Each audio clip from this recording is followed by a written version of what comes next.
I was on a show about a year ago, and I got to spend a little time with Tucker. And much like yourself, just a genuine good guy. Brett Favre is back in the news. Brett Favre, what did he do? Didn't just steal from the poor. Yeah, he did that. What else? Oh, he is the actual Sticky Finger Bandits. Yep, that's right. From Home Alone 2. Along with ESPN host Pat McAfee. I just think some things that we're allowing in this country are beyond belief. Favre, who says this. Brett Favre asked the head of a nonprofit handling welfare funds, quote, "If you were to pay me, is there any way that the media could find out where it came from and how much?" NFL Hall of Famer Brett Favre is facing questions tonight of whether he knowingly took $5 million of state welfare money to build a new volleyball facility for his daughter's team 5 years ago at her university and his alma mater. Then allegedly does this. Even though football player, incredibly tough football player, durable football player, good football player, Right. did a lot of things. Certainly in the middle of stealing from poor people in Mississippi right now. Absolutely. Have to chat about that. Was ripped by McAfee for his role in the Mississippi welfare scandal. In 2019, the state of Mississippi began investigating what would become the largest welfare scandal in state history. Discovering nearly $80 million in federal welfare money intended for the poorest people in the nation's poorest state were allegedly misspent by the rich and powerful. Among those accused, hometown hero Brett Favre. You know, in the legal issue that I'm going through now, as you know, there's a gag order, can't be talked about. I relish the day that I can talk about it. Favre would defend himself. It's going to cost Pat McAfee millions of dollars. And if it bankrupts him, then he will have learned his lesson about you don't try to promote yourself by inappropriately and improperly attacking somebody else. He's gonna learn a lesson the hard way.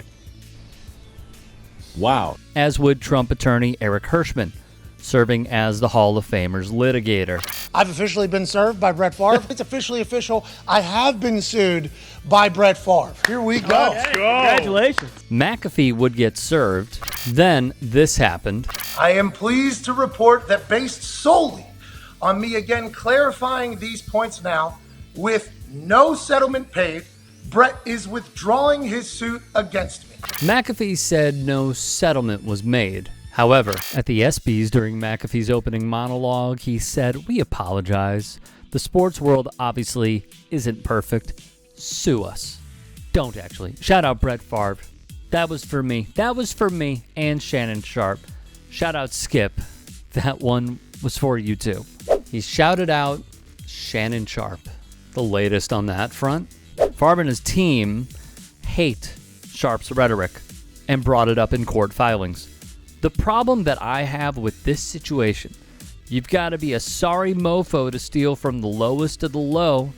Brett Favre is taking from the underserved, Sharpe said, and Favre stole money from people that really needed that money.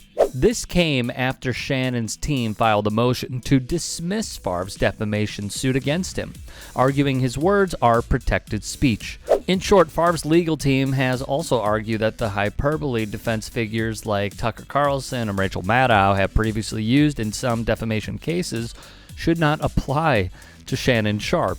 Via Pro Football Talk's Mike Florio, a former lawyer, as pointed out in the context of Favre's settled case against McAfee, Favre eventually will face aggressive questioning regarding what he knew and when he knew it about the welfare funds. Favre also will be pressed for details about his pre-existing reputation, which becomes very relevant to determining the damage to his reputation resulting from Sharpe's alleged defamation.